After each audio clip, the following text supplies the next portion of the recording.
Hello friends, welcome to this session. ये session है part of our bank financial management, यानी कि जो बीएफएम कंपोनेंट है, BFM in 30 days of the C A I I B, which we are preparing for the C A I I B examination. ठीक है, तो ये session part of the series है जहाँ पर हम 30 डेज में बीएफएम के मोस्ट इंपॉर्टेंट टॉपिक्स को कंप्लीट करने की कोशिश कर रहे हैं। As you know, BFM is a compulsory component of your C I B exam, and 30 days में जितना तक हमारे से जो है हो सके इंपॉर्टेंट टॉपिक्स, एंड उसके साथ साथ किस तरह क्वेश्चन एग्जाम में आ सकते हैं, कैसा क्वेश्चन एग्जाम में आ चुका है, इन सभी चीज़ों से रिलेटेड अच्छी डिस्कशन हम इन सेशंस में कर रहे हैं। तो आज का हमारा जो टॉपिक ऑफ डिस्कशन है, ये मॉड्यूल बी से है, चैप्टर 11, डे 10 है हमारा, राइट। तो we will be discussing this particular chapters. I hope you all are ready. तो before moving ahead I would just like to remind you कि हमारा लाइव जो क्रैश कोर्स है, सुपर क्रैश कोर्स है, वो ऑलरेडी बिगिन हो चुका है। So you can enroll into it by clicking on the link given in the description. Super crash course में हम लाइव पढ़ाते हैं, जिसका डेमो क्लासेस भी आपका यूट्यूब के ऊपर अवेलेबल है। लाइव ये क्लासेस लेते हुए वी कीप इंटरैक्टिंग कि किस तरीके से आपको चीज़ें समझ में आ रही नहीं आ रही हैं। तो लाइव आपको पढ़ाया जा रहा है, मोस्ट इंपॉर्टेंट टॉपिक्स जो है रिवाइज कराया जा रहा है for the exam of all the 4 C I B related components जो है, कंपलसरी कंपोनेंट्स उनका। You have the MCQs of each and every chapter, साथ के साथ आपको नोट्स एंड जो पीपीटी है उसका पीडीएफ भी प्रोवाइड किया जा रहा है। फुल लेंथ मॉक टेस्ट भी है, ताकि एक पर्टिकुलर लेवल ऑफ सिलेबस अगर आपका कंप्लीट हो चुका है तो यू कैन जस्ट चेक कि हाँ कहाँ पर मैं लाई कर रहा हूँ, लाई कर रही हूँ, सो दैट 100 के आउट ऑफ आपके कितने मार्क्स आ रहे हैं ये भी आप चेक कर पाओ। ठीक है, तो इस कोर्स का लिंक आपको डिस्क्रिप्शन में मिल जाएगा। You can enroll into it अगर आप ये वाला नवंबर वाला साइकिल में ये एग्जाम देना चाहते हैं। ठीक है, यहाँ पर हम मॉड्यूल बी का chapter number 11, risk and basic risk management, ये वाला चैप्टर डिस्कस कर रहे हैं। तो यहाँ पर बेसिकली रिस्क क्या होता है, सबसे पहले हम वो डिस्कस करेंगे, because module B is a very important module, and यहाँ पर रिस्क रिलेटेड कंप्लीट डिस्कशन है। तो रिस्क को समझना सबसे पहले ज़रूरी है। बैंक में रिस्क किस तरीके से जो है अपियर होता है, what are the different kinds, इससे रिलेटेड थोड़ी डिस्कशन हम मॉड्यूल ए में कर चुके हैं। Here we will be covering the rest of the part. तो रिस्क एंड बेसिक रिस्क को मैनेज कैसे करना है, रिस्क तो पता है हमें, फिर मैनेज कैसे करना है उसको हम डिस्कस करेंगे। तो first of all let us talk about what is mean by risk. तो वॉरेन बफेट का एक कोट हमारे बुक में दिया हुआ है, वेर ही सेज कि risk comes from not knowing what you are doing. ठीक है, तो जो हम कर रहे हैं उसके बारे में हमारे पास इन्फॉर्मेशन नहीं है, यानी कि we are uncertain about certain things, then we say that there is risk in that particular process. और ये अनसर्टेनिटी का जो आउटकम है अगर एडवर्स होगा then we call it a risk. ठीक है, अगर पॉजिटिव आउटकम होगा तो चलो अच्छी बात है, पर हमें पता नहीं है कि इसका आउटकम क्या है, and one of the outcomes of it can be an adverse loss making outcome. तो ऐसे केस में we call that particular situation to be a risk. Risk can be of different kinds. Financial risk हो सकता है जहां पर आपको financial से रिलेटेड इन्फॉर्मेशन नहीं है, अनसर्टेनिटी है, and you are probably thinking, आप एक्सपेक्ट कर रहे हैं कि आगे जाके लॉस हो सकता है इस अनसर्टेनिटी की वजह से। So we call that a financial risk. Banking business में भी रिस्क होते हैं, जिसके बारे में हम नेक्स्ट चैप्टर में और डिटेल में पढ़ेंगे, यहाँ पर भी काफ़ी चीज़ें डिस्कस करेंगे। और जहाँ इनफ्लोज एंड आउटफ्लोज की अनसर्टेनिटी है, तो ऐसे केस में हम कहते हैं कि इनफ्लो एंड आउटफ्लो मैच नहीं करेगा तो बैंक के लिए सबसे बड़ा इश्यू वो बन जाता है। और ये अगर एडवर्सली अफेक्ट कर रहा है sales volume, price, purchase price वगैरह, इन सभी का जो वेरिएशन से अनसर्टेनिटीज है वो सब कंपाउंड होकर जब आपको दिख रहा है, तो that is called a risk. ठीक है, अगर सेल्स प्राइस, सेल्स वॉल्यूम ज़्यादा है एंड परचेस प्राइस जो है वो कम है, यानी कि आप जो चीज़ खरीद रहे हो वो रॉ मटेरियल कम है एंड सेल आप ज़्यादा में कर रहे हैं, तो obviously will be having a higher profit, positive profit होगा। अगर ये चीज़ें रिवर्स में है तो लोअर प्रॉफिट होगा। तो ये चीज़ें जो है रिस्क रिलेटेड डिस्कस किया गया है। अब if we differentiate between uncertainty and risk, तो अनसर्टेनिटी जो है इम्प्रिसाइज है, यानी कि कोई क्वांटिफिकेशन इसकी नहीं है कि किस डायरेक्शन में जाएगा वो भी नहीं पता, और कितना अनसर्टेनिटी है वो भी नहीं पता, क्वांटिटी एंड क्वालिटी क्या डायरेक्शन क्या है वो भी हमें नहीं पता। तो रिस्क अगर हम देखें अनसर्टेनिटी को हम एक तरीके से क्वांटिफाई करने की कोशिश कर रहे हैं, सिस्टमैटिकली एसेस कर रहे हैं, रिलायबल प्रोबेबिलिटी डिस्ट्रीब्यूशन क्या हो सकता है, किस डायरेक्शन में जा सकता है, और कितना जो है लॉस इसके वजह से हो सकता है, ये हम एसेस कर पा रहे हैं। तो that is risk. Uncertainties is like some data that you have, and उसको प्रोसेस करके सम इन्फॉर्मेशन जब हम निकाल रहे हैं तो रिस्क हम निकाल पा रहे हैं। ठीक है, एक क्लाउडेड सिचुएशन होता है, रिस्क के तरफ ले जाने वाला वो अनसर्टेनिटी होता है। अनसर्टेनिटी इसीलिए मदर ऑफ रिस्क कहा जाता है। तो रिस्क जो है अनसर्टेनिटी के बाद, अनसर्टेनिटी पहले होता है एंड देन दैट में क्रिएट अ रिस्क, ठीक है। Impact of uncertainty is risk, risk is the impact of uncertainty, ठीक है। तो इम्पैक्ट जो है रिस्क का वो अनसर्टेनिटी है। अब वेरिएबिलिटी पे रिस्क बहुत ज़्यादा डिपेंड करता है। अगर कोई चीज़ बहुत ज़्यादा वेरी कर रही है, आज जो है टमाटो के प्राइसेस 100 है, टुमारो 200 है, डे आफ्टर टुमारो 150, तो अनसर्टेन है, आपको पता ही नहीं है क्या प्राइस होगा। तो आप किस तरीके से इस पर्टिकुलर सिचुएशन में देख पाओगे कि मुझे प्रॉफिट हो रहा है, लॉस हो रहा है? तो मोस्टली वी एक्सपेक्ट कि लॉस ही होगा। तो इस हाई वेरिएबिलिटी को हम कहते हैं कि हाई रिस्क है यहाँ पर, ठीक है। कोई भी वेरिएशन नहीं है तो नो रिस्क, एंड अगर आपका जो है काफ़ी हाई वेरिएबिलिटी है तो हाई रिस्क होता है। लो वेरिएबिलिटी होगा तो लो रिस्क कहते हैं इस पर्टिकुलर सिचुएशन में।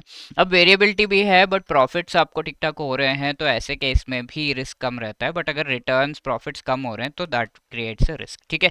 अब लिंकेजेस क्या है रिस्क रिटर्न कैपिटल के, इसको हमें बहुत अच्छे तरीके से समझना होगा। एक बैलेंस व्यू क्रिएट करना ज़रूरी है। हमेशा ऐसा नहीं है कि बहुत ही हाई रिटर्न्स हमें मिल रहा हो and we will keep investing. You also have to assess कि कितना रिस्क उस पर्टिकुलर इन्वेस्टमेंट में है, वो भी आपको देखना पड़ता है। तो you need to maintain a balance between risk. पहला तो रिटर्न हम देखते हैं, जो भी कैपिटल हमने यूज़ किया है, मनी यूज़ किया है, उस पर रिटर्न कितना आ रहा है, बट साथ में रिस्क को भी हमें इनकॉर्पोरेट करना होगा। रिटर्न बहुत हाई आ रहा है, बहुत हाई रिस्क है, तो we can not go for it, gamble है वो तो, ठीक है। ऐसा हमेशा नहीं कर सकते। Maximum capital to meet maximum loss, ठीक है। मैक्सिमम लॉस, अगर लॉस हो भी रहा है, रिस्क है, अगर उस वो रिस्क का एक तरीके से मैनिफेस्ट कर जाता है, तो कितना कैपिटल हमारे पास अवेलेबल है so that we can cover up this particular situation and come out of it. ये चीज़ देखना है। कैपिटल रिक्वायरमेंट कितना है, प्रॉफिट पोटेंशियल कितना है पर्टिकुलर इन्वेस्टमेंट में, एस्पेक्ट में, that we have to assess and only then we have to invest. तो यहाँ पर अगर आप देखो there are two investments that are given. पहला इन्वेस्टमेंट काफ़ी ज़्यादा सर्टेन है, 66666 एंड 30 टोटल आपको जो है प्रॉफिट हुआ। But second investment is very much variable, ठीक है। आप देख रहे हैं -215 ऐसे भी है, बहुत ज़्यादा वेरिएशन है। फाइनल प्रॉफिट तो उतना ही हुआ, but first investment is better than the second one because uncertainty बहुत कम है, सर्टेनिटी है, and you have a very fixed return जो उससे आएगा। तो रिस्क एंड रिटर्न दोनों का बैलेंस आपको यहाँ पे दिख रहा है, and if there is any issue you can cope up and manage with the capital that you have. तो पहला जो इन्वेस्टमेंट है that would be selected because यहाँ पर आप देखेंगे कि रिस्क एंड अनसर्टेनिटी कम है, ठीक है। इन्वेस्टमेंट्स को कंपेयर करने के लिए हम एक्चुअली रिस्क एंड इससे रिलेटेड अनसर्टेनिटी, इससे रिलेटेड कैलकुलेशंस को यूज़ कर सकते हैं, एंड इन चीज़ों को अगर हम बैलेंस वे में लेकर आगे बढ़ते हैं that is called the risk adjusted return on capital, RAROC, ठीक है, जिसके बारे में हम आगे के चैप्टर्स में अच्छे से पढ़ेंगे। अब रीजंस क्या है रिस्क को मैनेज करने का? अगर आपका जो है purchase price, sale price, sales volume, इन तीन चीज़ों को एक साथ रखकर अगर हम देखें तो परचेज प्राइस होता है जो भी रॉ मटेरियल आपने खरीदे हैं उसमें कितना पैसा लगा। Then we have the sales price, यानी कि आप कितना में सेल कर रहे हैं, एंड वॉल्यूम कितना है आपका सेल्स का। इन चीज़ों को कंपेयर करके वी कैन जस्ट सी कि what is the requirement of managing this risk. अगर आपका जो है यूनिट कॉस्ट कम है जो फाइनली आपको यूनिट कॉस्ट पड़ रहा है, यानी कि एक यूनिट को बनाने के लिए जो कॉस्ट पड़ रहा है दैट इज़ लो, तो आप प्रॉफिट ज़्यादा कमा सकते हैं बिकॉज आपको रॉ मटेरियल एंड कॉस्ट जो है वो कम लगा है। तो यहाँ पर अगर हम देखें आपका फर्स्ट वाला पार्ट यानी कि परचेज प्राइस, यूनिट कॉस्ट कम हो रहा है but you are able to gain high sales price, sales volume बहुत ज़्यादा है आपका, ऐसे में your profit will be maximum. अगर तीनों चीज़ें ऑलमोस्ट सिमिलर है, बैलेंस है, तो मॉडरेट प्रॉफिट होगा, यूनिट कॉस्ट आपका मॉडरेट होगा एंड ब्रेक इवन होगा, जितना आपने खर्च किया उतना आपको वापस मिल गया।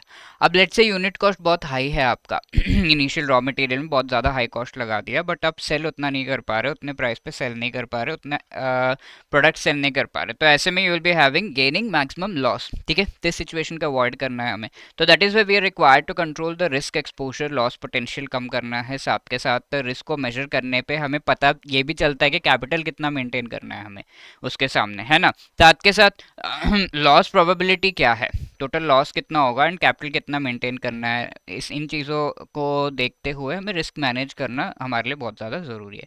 और इसके लिए एक सेपरेट सेटअप लेकर आना भी ज़रूरी है। एक सेट ऑफ प्रोसेसेस रिक्वायर्ड है, जो एक फ्रेमवर्क बना रहे हो to manage it. That is why we come to the next part of this chapter, that is the basic risk management framework. तो इस फ्रेमवर्क में सबसे इंपॉर्टेंट होता है कि जो हेड होते हैं, जो board of directors, if you say these are the people who will be managing the entire thing, ठीक है, सारे इंपॉर्टेंट डिसीजंस लेते हैं, उनको पता है कि लिमिट्स क्या होंगे जिसमें हमें वर्क करना है and how to move ahead. तो management of risk is major concern top management के लिए, बिकॉज वो रिस्क को कम करके लॉस को कम कर रहे हैं एक्चुअली एंड प्रॉफिट को बढ़ा रहे हैं।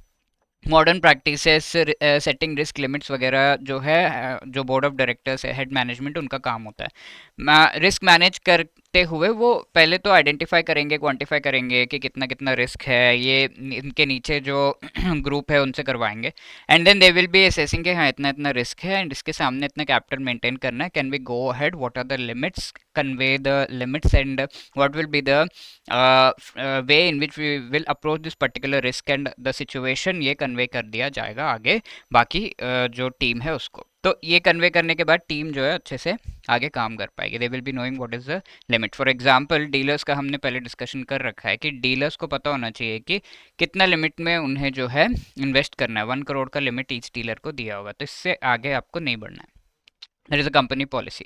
तो ये चीज़ एडहियर करना बहुत ज़्यादा ज़रूरी है। तो risk management happens to be a job of the people who have special skills, ठीक है। तो किसके पास क्या स्किल है उसके हिसाब से रिस्क मैनेजमेंट रिलेटेड एक्टिविटीज़ उनको असाइन किए जाएंगे by top management. Okay, so risk management में टॉप मैनेजमेंट का इंपॉर्टेंस हमने देख लिया। इसके अलावा we have a set of framework है, एक सेट ऑफ प्रोसेसेस है जो हमें फॉलो करना होगा so as to assess this particular risk, ठीक है, एंड ऑल्सो मैनेज इट। तो ऑर्गेनाइजेशन किस तरीके से पूरा सेटअप है, कौन कौन क्या क्या किस लेवल पर चीज़ों को कर रहा है, वो पता होना चाहिए सबसे पहले। फिर रिस्क आइडेंटिफाई करो, मेजर करो, प्राइसिंग कितनी होनी चाहिए, यानी कि कैपिटल कितना मेंटेन करना है।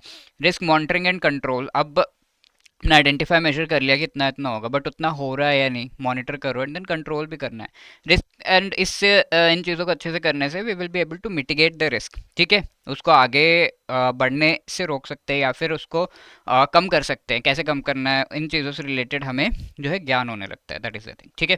Now there is this question, zero risk would imply no variation in net cash flow, return on zero risk investment would be dash as compare to other opportunities available in the market. तो zero risk जहाँ पर भी होता है, risk यहाँ कम होता है obviously, और रिटर्न विल बी लो, ठीक है। तो B low will be the right answer over here, I hope it is clear, ठीक है। तो ये हमारा जो बेसिक रिस्क मैनेजमेंट फ्रेमवर्क है। तो एक एक करके इन चीज़ों को फटाफट से देख लेते हैं, ठीक है। फर्स्ट इज ऑर्गेनाइजेशन कैसा होना चाहिए। तो टॉप पे बोर्ड ऑफ डायरेक्टर्स है, दे will be having the overall responsibility, risk limits, mechanisms, reporting system, सब कुछ रिव्यू करेंगे। सारे जिसके जो एक्टिविटीज़ करने हैं उन्हें डेलीगेट करेंगे। Apart from the risk management committee, top committee होती है जो top management board of directors के साथ इंटरैक्ट करती है and they convey the things, इनके नीचे जो स्टाफ है उनको कन्वे करते हैं एंड उन्हें इम्प्लीमेंट करवाते हैं। जैसे board level sub committee and responsibility with respect to risk management, इनके क्या है, गाइडलाइंस, रिपोर्टिंग वगैरह प्रोसेस जो है पॉलिसी के साथ कंफर्म कर रहा है कि नहीं, यानी कि नीचे जो इम्प्लीमेंट किया जा रहा है वो जो टॉप मैनेजमेंट ने पॉलिसी बनाया है उसके साथ मैच कर रहा है, जेल कर रहा है नहीं, ये चीज़ ये इंश्योर करते हैं। लिमिट्स क्या होंगे उन्हें रिव्यू करना है and then informing the top management कि हमें थोड़े चेंजेस करने होंगे। डायनामिक इनका नेचर है, ठीक है। साथ के साथ पूरे प्रोसेस में कौन किसके द्वारा क्या काम किया जाएगा, इन चीज़ों को भी डिसाइड करने वाला हमारा टॉप रिस्क मैनेजमेंट कमेटी होता है। अब इसके नीचे है committee of senior level executives. अब ये एसेट लायबिलिटी कमेटी, ये कमेटी बनाई जाती है, ये स्पेसिफिक काइंड ऑफ रिस्क को मैनेज करता है। Assets and liabilities are to be matched in the long run, short run में भी। तो ये मैच करने का जो काम है it is really important for the bank. For example आपके जो एसेट्स हैं वो आपने लोन किसी को दे रखा है 1000 रुपीज़ का एंड आपको रिटर्न में आएगा 1000 रुपीज़ विथ 100 1100, और आपने किसी से डिपॉजिट ले रखा है 1000 का for year let's say and 100 rupees आपको लौटाना है तो 1100। तो ये दोनों अगर 1 ईयर के गैप में ही आ रहे जा रहे तो दिस कैश फ्लो मैच हो जाएगा यहाँ पर and they won't be any liquidity risk. तो यहाँ पर एसेट एंड लायबिलिटी मैच हो गया। अगर नहीं मैच हो रहे that will be a issue, यहाँ पे ये पेमेंट नहीं आई और आपको ये पेमेंट करनी है एज अ बैंक, तो दैट इज़ अ इशू ना। इसके लिए आपको पैसा देना होगा, वो पेमेंट जो नहीं है उसे वसूल करने के लिए आपको जो है एफर्ट लगाने होंगे, तो all of these things are there. तो ये लिक्विडिटी रिस्क आ जाता है। तो ओवरसी लिक्विडिटी रिस्क को ओवरसी करने का काम है एसेट लायबिलिटी कमिटी का। BPLR, MCLR and various interest rates वगैरह रिकमेंड करता है। मिड ऑफिस ग्रुप के साथ में ये वर्क करता है। एंड ट्रेजरी ऑपरेशंस को मॉनिटर करने का भी काम इसका, क्योंकि transaction assets and liabilities create करते हैं एंड उनको मैनेज करना ज़रूरी है। इसके साथ साथ क्रेडिट रिस्क मैनेजमेंट कमेटी, जो कि क्रेडिट रेटिंग डिफरेंट डिफरेंट जो है उनको मैनेज करता है, कि हम जिसके साथ भी अपना बिजनेस कर रहे हैं एज अ बैंक, उनकी क्रेडिट रेटिंग पता हो। Yearly rating wise distribution, migration charts, यानी कि कैसे कैसे क्रेडिट रेटिंग वेरी हो रहा है ऑफ द डिफरेंट कस्टमर्स, या फिर उनके फर्म्स या उनके क्रेडिट स्कोर्स कैसे वेरी हो रहे हैं, इन चीज़ों को देखना बहुत ज़्यादा इंपॉर्टेंट है। ठीक है। एंड पोर्टफोलियो एनालाइज इस तरीके से किया जाता है, रिटेल लोन एसेट्स का किस तरीके का पोर्टफोलियो। अब finally operational risk management committee है। तो 3 काइंड्स ऑफ रिस्क इनको मैनेज करने का पूरा ये कमिटी है। रॉबस्टनेस, ऑपरेशनल रिस्क जो है ये बहुत ज़्यादा ना हो, कम हो। इस operational risk obviously you know is the risk with respect to processes and people not working properly, है ना। तो ये कम होना चाहिए, फ्रॉड कम होना चाहिए, न्यू प्रोडक्ट्स में जो चीज़ें हैं इस तरह के रिस्क ना आए, इससे रिलेटेड प्रोसेस सही होना चाहिए। ये सब इंश्योर करना इसका काम है। अब the next one is a risk management support group या डिपार्टमेंट। अब इसके द्वारा रिस्क प्रोफाइल्स क्या है वो असेस किए जाते हैं, एग्जामिन किया जाता है क्या चेंजेस है मार्केट वेरिएबल्स में, उसके हिसाब से रिस्क में वेरिएशन क्या आ रहा है, कैपिटल वेरिएशन क्या आएगा, how we have to change things, वो सब। अब इसके ये जो रिस्क मैनेजमेंट ग्रुप या डिपार्टमेंट है, इसका हेड एक चीफ रिस्क ऑफिसर होता है। और ये सीआरओ जनरली हम कह सकते हैं general manager of public sector bank होता है। एंड ये जो इनके नीचे जो स्टाफ है उसको मैनेज करता है। Asset liability group market risk related, mid office group to monitor treasury operations, ठीक है, credit risk group, operational risk group, चारों रिस्क, तीनों रिस्क से रिलेटेड ग्रुप्स यहाँ पर हैं। एंड ये ग्रुप से स्पेसिफिक अपने टास्क जो है देखते हैं एंड उन्हें मॉनिटर करने का काम इनका है। ठीक है। तो यहाँ पे तो कमिटीज़ हैं, अब ये ग्रुप्स हैं जो कि पूरा का पूरा रिस्क मैनेजमेंट सपोर्ट ग्रुप के अंडर वर्क करते हैं। ठीक है। This is the organisation setup. ठीक है, कैसे कैसे एक एक लेवल पे रिस्क को मैनेज किया जाता है। तो ये चैप्टर अगर आपको अच्छे से समझ में आ गया तो आगे के चैप्टर्स थोड़े इजी हो जाएंगे, वहाँ पर भी ऑर्गेनाइजेशनल सेटअप ऑलमोस्ट सिमिलर है। अब रिस्क को आइडेंटिफाई करो, कैसे करेंगे, डिफरेंट लेवल्स पे इसको जो है किया जाता है, like liquidity and interest rate risk portfolio level पे, यानी कि पूरा एक set of loans and liabilities, इनका एक पोर्टफोलियो आपने बनाया होगा, तो उस लेवल पे लिक्विडिटी रिस्क आप मैनेज कर सकते हैं। लेकिन लिक्विडिटी रिस्क इस लाइक मैचिंग करना होता है आपका एसेट लायबिलिटी को, तो पोर्टफोलियो पूरा देखना है, then you can match. You can not do it for a single asset या सिंगल लायबिलिटी। क्रेडिट या ऑपरेशनल मार्केट रिस्क जो है एक पर्टिकुलर ट्रांजैक्शन लेवल पे, एक पर्टिकुलर जो है एसेट या लायबिलिटी के लेवल पर आप एसेस कर सकते हैं। ठीक है। इसी तरीके से ये पूरा रिस्क जो एग्रीगेट किया जाता है different kinds, and then capital requirement क्या है वो एग्जामिन किया जाता है। The third thing is pricing, mitigation and returns, यानी कि आपको गाइडलाइंस यहाँ पर इससे रिलेटेड है कि रिस्क टेकिंग, कितना हम रिस्क ले सकते हैं, एंड इससे एक स्टैंडर्डाइज रिस्क कंटेंट बन जाता है कि हाँ इतना इतना रिस्क था, इसमें हमने इतना कैपिटल मेंटेन किया एंड इतना रिस्क हमने लिया as at the organizational level. तो that is identification. Now the next step here would be कि like there is a bank branch है, ये जो है 3 ईयर डिपॉजिट लिया हुआ है इसने, एंड 5 ईयर्स का जो है लोन दे दिया। तो ये 3 ईयर्स के बाद आपको ये डिपॉजिट पे पेमेंट करना, अपने 5 ईयर्स का लोन क्यों दे दिया, ये तो मैच ही नहीं हुआ। ठीक है। तो ऐसे में डिफरेंट रिस्क यहाँ पे राइज हो जाते हैं। लाइक बेसिस रिस्क है, यहाँ पे इंटरेस्ट रेट्स में वेरिएशन हो सकते हैं, लोन पे फिक्स्ड होगा, दूसरे पे जो है वेरिएबल हो सकता है, ऐसा। इसके साथ गैप होगा क्योंकि ईयर्स का डिफरेंस है। एंड री इन्वेस्टमेंट रिस्क है, आपका ये जो मनी है 5 ईयर्स के बाद आया तो आप कहाँ री इन्वेस्ट करोगे, क्योंकि आपने मैच ही नहीं किया। तो री इन्वेस्ट कहाँ करेंगे, वहाँ जो री इन्वेस्ट कर रहे हो आप, for that are you gaining the perfect profit that you require, है ये मिल रहा है या नहीं।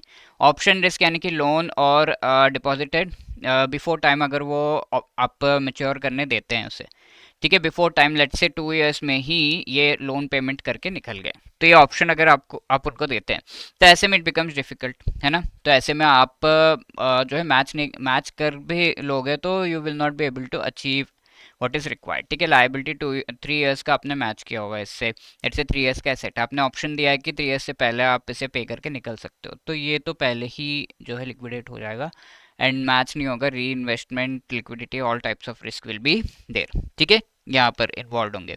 ट्रांजैक्शन रिलेटेड डिफरेंट रिस्क है, एक इंटरेस्ट रेट रिस्क यहाँ पे होगा, इंटरेस्ट रेट वेरिएशंस हो सकते हैं। डिफॉल्ट या क्रेडिट रिस्क, जो पेमेंट है वही नहीं आई है, इसके साथ ऑपरेशनल रिस्क यहाँ पे हो सकता है। डिफरेंट जो एस्पेक्ट्स हैं of this particular asset and liability, उसमें पीपल सही से वर्क नहीं कर पा रहे या फिर प्रोसेस सही नहीं है। अब risk measurement is the next step. यहाँ पे बहुत इंपॉर्टेंट 3 चीज़ें हैं जो हमें ध्यान में रखनी। पहले तो sensitivity, volatility and downside potential, इसके थ्रू आप रिस्क मेजर कर सकते हैं। तो यहाँ पे सेंसिटिविटी इज अ पर्टिकुलर जो एक सिंगल वेरिएबल में क्या वेरिएशन हो रहा है उसको हम एसेस करते हैं। फॉर एग्जांपल एक लोन दिया हुआ है और डिपॉजिट लिया हुआ है, तो इंटरेस्ट रेट में दोनों में वेरिएशन कितना है एंड इसके बेसिस पे लॉस कितना हो रहा है, सेंसिटिविटी। ठीक है, unit movement of market parameter, और वो कितना जो आपके प्रॉफिट को अफेक्ट कर रहा है। Interest rate gap, duration, duration is the time period जितना में आपका जो इन्वेस्टेड अमाउंट है वो वापस आ जाता है। Like you have given loan to someone, तो लोन का प्रिंसिपल अमाउंट आपको वापस आ गया, दैट इज ड्यूरेशन। और ये हेल्प करता है हमें असेस करने में कितना टाइम में हमें पैसा वापस मिल जा रहा है, उतने टाइम के अंदर वो पेमेंट अगर हो रहा है सही टाइम पे सही पेमेंट, तो that is going to benefit us. Value at risk is the next one. तो वैल्यू एट रिस्क के थ्रू आप कितना आपको लॉस पोटेंशियली हो सकता है ये असेस करते हैं। ठीक है, तो यहाँ सेंसिटिविटी के कुछ ड्रॉबैक्स भी, आप एक ही चीज़ पे फोकस कर रहे हैं, यू आर नॉट सीइंग कि उसके इंटरलिंक्स क्या है बाकी चीज़ों से रिलेटेड। ठीक है, और डिफरेंट कंडीशंस पे डिपेंड करता है।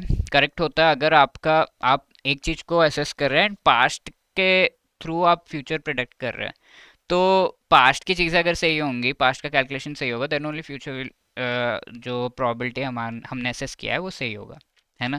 तो पास्ट पे डिपेंड करता है। नेक्स्ट थिंग इज वोलेटिलिटी, जहाँ पर आप ये देखेंगे कि वेरिएशंस कितने हो रहे हैं, that is what is volatility. तो वोलेटिलिटी में वेरिएशंस कैसे हो सकते हैं, पॉजिटिव हो सकते हैं, नेगेटिव भी हो सकते हैं, दोनों ही असेस किया जाता है वोलेटिलिटी में।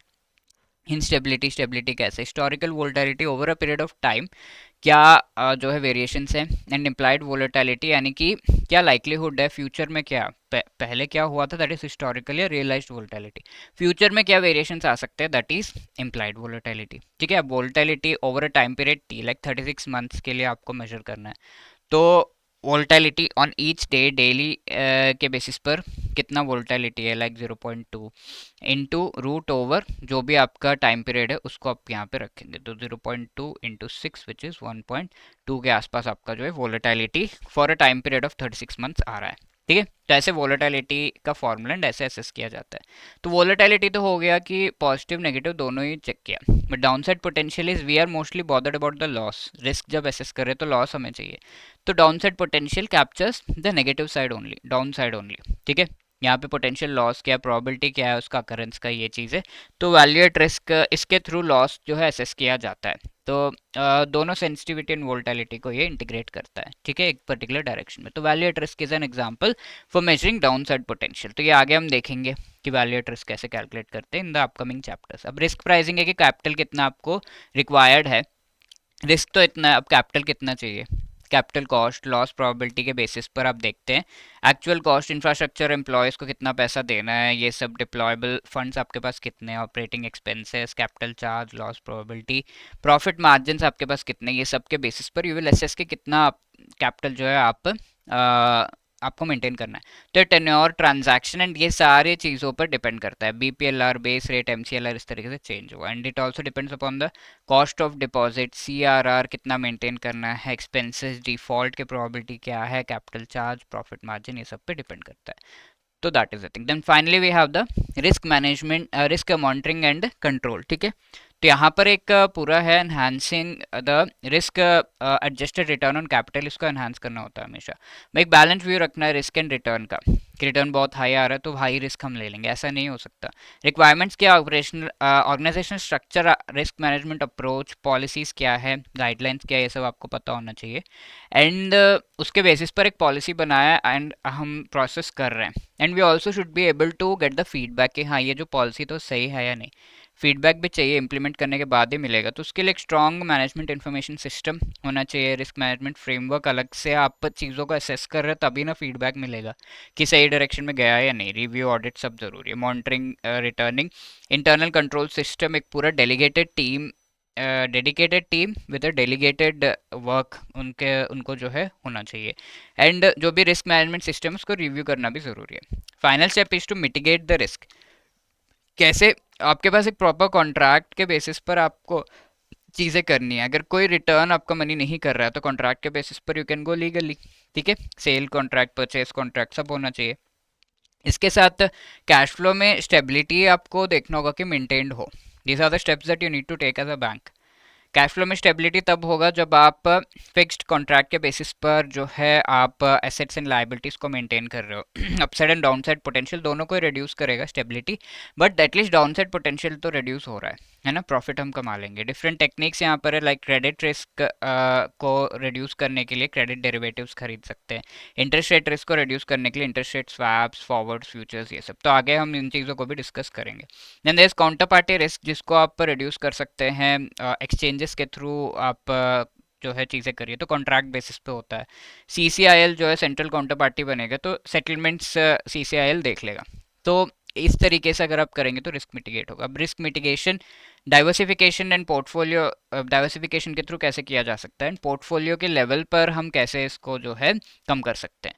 तो there is a mister x और इन्होंने जो है एक पर्टिकुलर सिंगल बिजनेस में अपना सारा पैसा लगा दिया, तो देर इज़ हाई रिस्क। तो एक साल में उन्हें तो है 10 प्रॉफिट हुआ, 3 हुआ, 4 हुआ, 8, 11, 36 इस तरीके से। तो इसका मीन बनता है 7.2, डिविएशन स्टैंडर्ड डिविएशन 3.56। तो स्टैंडर्ड डिविएशन टू मीन का जो रेशियो है दैट गिव्स एन आइडिया कि कितना हमारा जो है वोलेटिलिटी या फिर वेरिएशंस हो रहे हैं यहाँ पे। तो रेशियो 0.49 आ रहा है जो कि काफ़ी हाई है ना। तो यहाँ पर इन्होंने अपना जो पैसा है वो डाइवर्सिफाई नहीं किया, डिफरेंट बिजनेसेस में नहीं लगाया, एक ही बिजनेस में लगाया, अप्स एंड डाउन्स आए एंड द फाइनल जो डिविएशन है, जो वोलेटिलिटी वेरिएशन है वो पता चला। तो we can very clearly see कि ये डिविएशन काफ़ी हाई है। High deviation means high risk, है ना। अब देखिए डाइवर्सिफाई जब करेंगे तो there are two things that happen here. Firstly if you see कि रिस्क आपका जो है फाइनल जो वेरिएशन है वो काफ़ी कम है, एंड अगर कोई इशू आ भी रहा है तो डिफरेंट सेक्टर्स में, डिफरेंट फील्ड्स में आपको डिफरेंट टाइम्स पे ये इश्यूज आएंगे। ठीक है, तो इट इज़ नॉट दैट कि एक ही ईयर में सारा कुछ जो है ख़राब हो गया, इन सारे बिजनेसेस में आपको लॉस हो रहा है, ऐसा नहीं। तो एक तो आपका रिस्क, ओवरऑल पोर्टफोलियो रिस्क कम है, देख सकते हैं आप, वेरिएशन कम है overall variation, and also the risk जो है पार्ट्स में डिवाइड होके आता है, तो you can manage it well. ठीक है, तो दैट इज द थिंग, तो दैट इज व diversification is required. And finally enterprise wide risk management के लिए आपको कुछ स्टेप्स लेने कि पूरा एंटरप्राइज में जो जो रिस्क है सब कुछ अच्छे से मैनेज हो। तो इसका मीनिंग ये है कि आप सारे रिस्क आइडेंटिफाई करें, रिस्क फैक्टर्स, अल्टरनेटिव्स क्या है, कंट्रोलिंग, मॉनिटरिंग, सब कुछ देखें। इसमें कई सारे फीचर्स है, like all the operations of the organization जो है उसमें क्या रिस्क है, सिर्फ एक इवेंट से रिलेटेड नहीं है, पूरा ऑर्गेनाइजेशन के सारे एक्टिविटीज से रिलेटेड रिस्क आपको कैलकुलेट करना होगा। इसको अच्छे से इंप्लीमेंट करना है। इंप्लीमेंटेशन का प्रोसेस में सबसे पहले इंटरनल एनवायरनमेंट कैसा है देखना है, और ऑब्जेक्टिव सेटिंग प्रोसेस, यानी कि किस तरीके से क्या ऑब्जेक्टिव्स होंगे आपके, इन सारे रिस्क को एक साथ मेजर एसेस करने के बाद इनको जो है मिटिगेट करने से रिलेटेड स्टेप्स लेने के। असेसमेंट जो मैकेनिज्म है रिस्क फैक्टर्स को आइडेंटिफाई करने को, उसे असेस करना है। फिर रिस्क क्या आया है वो आइडेंटिफाई करके उस पर रेस्पॉन्ड करने का क्या मेथड है वो देखना है। ओवरऑल रिस्क आपको पता चल गया तो what is the way to respond, capital maintain कर रहे हैं, क्या कर रहे हैं, और कंट्रोल प्रोसेस की एडिक्वेसी है या नहीं। आपने रिस्पॉन्ड कर दिया, सब ठीक है, रिस्क भी आपने अच्छे से मैनेज कर लिया, but is it adequate for the next time. ठीक है, MIS सिस्टम देखिए, रिस्क मॉनिटर करिए and try to understand that. अभी एंटरप्राइज वाइड रिस्क रिलेटेड जो है committee of sponsoring organizations of the Treadway commission, COSO के द्वारा बताया गया है कि there are various aspects that you need to take care enterprise wide risk management framework में। पहला तो ये जो है strategic operations, reporting and compliance related सारे जो रिस्क है इनको कवर करता है। इसमें इंटरनल एनवायरनमेंट, ऑब्जेक्टिव सेटिंग, जैसा कि हमने ऊपर देखा, risk assessment, response, control activities, information communication, monitoring, सब कुछ होता है। साथ के साथ ये पूरा एंटरप्राइज यानी कि सब्सिडियरी हो, बिजनेसेस हो, डिविजन हो, सबसे रिलेटेड रिस्क को कैलकुलेट किया जाता है। तो 8 की ऑब्जेक्टिव्स यहाँ पर है, जैसा हमने देखा, इंटरनल एनवायरनमेंट, ऑब्जेक्टिव सेटिंग, ये सब। ये 4 की बिजनेस ऑब्जेक्टिव्स यहाँ पर हैं, स्ट्रैटेजिक, ऑपरेशंस, रिपोर्टिंग, कंप्लायंस, ये सब आपके बिजनेस ऑब्जेक्टिव्स है। स्ट्रैटेजिकली सही होना चाहिए, ऑपरेशंस आपके सही चले, रिपोर्टिंग आपकी सही हो, एंड कंप्लाई करो आप with the rules and regulations of the regulators. ठीक है, एंड वेरियस अदर एंटिटीज। तो ये सब है, ये हेल्प करता है risk avoid, reduce, transfer and accept करने में। ठीक है, तो this is a homework question, please try to read this question and let me know the answer in the comment section. I hope you enjoyed the session. Let me once again remind you कि हमारा super crash course जो है वो already running है। ये crash course में live आपको पढ़ाया जाता है, डेमो क्लास भी अवेलेबल है, you can watch on YouTube. इस लाइव क्लासेस में आपको रिवाइज कराया जाएगा पूरा CIB रिलेटेड जो कंपलसरी कंपोनेंट्स है उसके इंपॉर्टेंट टॉपिक्स को, along with how this topics, इनसे किस तरह क्वेश्चन आया है, कैसा आगे आ सकता है, इन चीज़ों को ध्यान में रखते हुए आपको रिवाइज कराया जा रहा है। इसमें आपको लाइव क्लासेस के साथ साथ MCQs, notes and you are also getting the full and mock test, ताकि आप असेस कर सके कि आपका लेवल ऑफ प्रिपरेशन क्या है। एट द एंड आप ये देख सके कि 100 से कितने मार्क्स आ रहे हैं, कहाँ मैं लैग कर रहा हूँ, कर रही हूँ। ठीक है, तो that is the main M. The link is given in the description, you can join the course, the classes have already started. ठीक है, if you have any other query you can always let us know 8146207241 पर, या hello@edutap.co.in पर भी आप हमें बता सकते हैं। All the best for your preparation. Thank you.